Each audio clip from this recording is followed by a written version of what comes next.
Allah u naxariistay waxaa maanta si rasmi ah magaalada Muqdisho ee caasimadda Soomaaliya lagu aasay marxuum Cabdi Muriidi Dheere Ajakis kaas oo ka mid ahaa jilayaasha ama majaajilistayaasha sida weyn loogu jeclaa gudaha waddanka Soomaaliya. Ajakis waxa uu ahaa majaajiliste sidoo kale barnaamij soo saare qayb weyn ka soo qaata nabadeynta iyo sidoo kale horumarka dalkeena. Waxaa muddooyinkii la soo dhaafay uu shaqeynayay telefishinka caalamiga ah ee Universal TV. Hase ahaatee maalmihii la soo dhaafay uu ku xanuunsanaa gudaha magaalada Muqdisho isla markaana isbitaal uu yaalay. Ugu dambeyntii maanta ayuu ku geeriyooday isla isbitaalkii maalmo ka hor la dhigay. Marxuumka isla maantay waxaa lagu aasay qabuuraha Iskool Buluusiyo waxaana aaskiisa ka qayb galay boqolaal qof oo ka mid ah shacabka ku nool magaalada Muqdisho isla markaana aadka dadka u garanaya Allah u naxariistay marxuumka geeriyooday Ajakis. Balse marka duugta Ajakis ay soo dhamaatay isla markaana iilka la dhigay oo carrada laga dulmariyay waxaa ku haray qabrigiisa gabdhihiisa kuwaasoo mar qura gacmaha wada saaray qabrigiisa. Arrinta dadka aad u soo jiidato waxay ahayd gabdhaha uu dhalay Allah u naxariistay marxuum Ajakis waxay go'aansadeen inay noqdaan kuwa ugu dambeeya ee gacanta saara halka lagu aasay aabahooda. Arrintan waxay dareen gaar ah ay ku beertay dadkii ka soo qayb galay aaska Allah u naxariistay marxuum Ajakis. Balse ugu dambeyntii gabdhaha oo waqti badan dul taagnaa isla markaana marna dul fadhiya meel aan ka fogeyn qabriga aabahooda waxaa soo waday qaybo ka mid ah isla ehelka marxuumka. Dhinaca kale saaxiib qaas ah oo Ajakis waqtiyo badan ay siqaaneen ayaa ka sheekeeyay qiso dhex martay isaga iyo Ajakis. Waxaa ruuxan arrintiisa uu ku bilaabay aniga iyo sidoo kale Ajakis sanadkii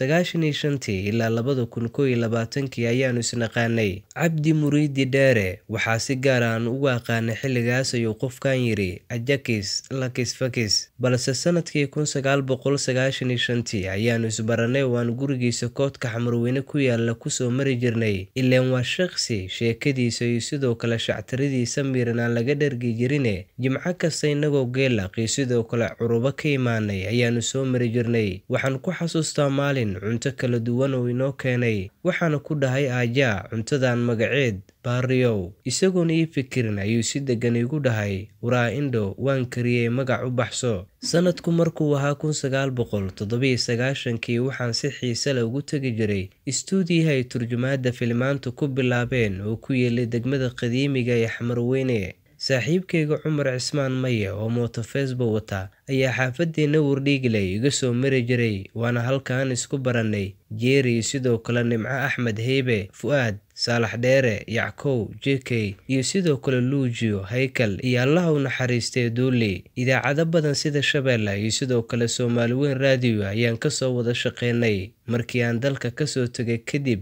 si joogto ah ayaan isku xiriiri jirnay Ajakis. Waxay suuga kan dambeysay aniga iyo sidoo kale Ajakis oo aan WhatsApp ka wada hadalnay sida sawirka hoose aad ku aragtaan. Arbacadii 22 Sebteembar isagoo leh wajac yaraa iska jiro si kala boosto waaye Baariyow. Khamiistiina xanuun ayaa ku soo booday kaasoo ugu dambeyntii maanta oo Isniina maalmaha qeyrka badanna ka mid ah 27 Sebteembar 2021 uu Ilaahay subxaanahu wa tacaala uu oofsaday. Cabdi Muriidi isla galabtaan ayaa gurigiisa dhabta la geeyay. Shakhsiyan waxa uu ahaa qof insaan ah oo qalbi wanaagsan isla markaana aad u fiican. Dadkoo dhan yar iyo sidoo kale weyn aad ayuu u ixtiraamaa. Afkiisa iyo sidoo kale idinkiisa laga ammaan heli jiray waana sababta uu ku kasbaday in bulshada oo dhan ay wada jeclaadaan. Qoyskii iyo sidoo kale carruurtii wiilkan adeerka u ahay ee Maxamed Jeceelow u weyn yahay qalbiga Allah u qaboojiyay ayuu ku soo koobay. Shakhsigan oo wax badan ka sheekeeyay wanaag iyo sidoo kale barasho dhex martay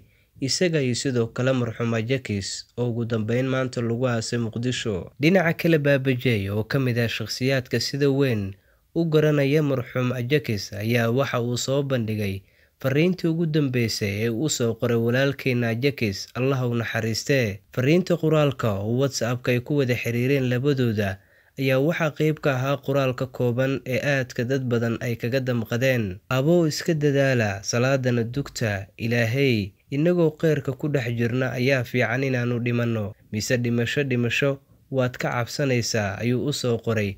Allah u naxariistay marxuumka Baabajey waa inta uusan geeriyoon Ajakis waana WhatsApp-ka qoraal ay isku wada dhaafsadeen Baabajey iyo sidoo kale marxuum Ajakis uu caawa gurigiisa dhabta ah ku hooyanaya.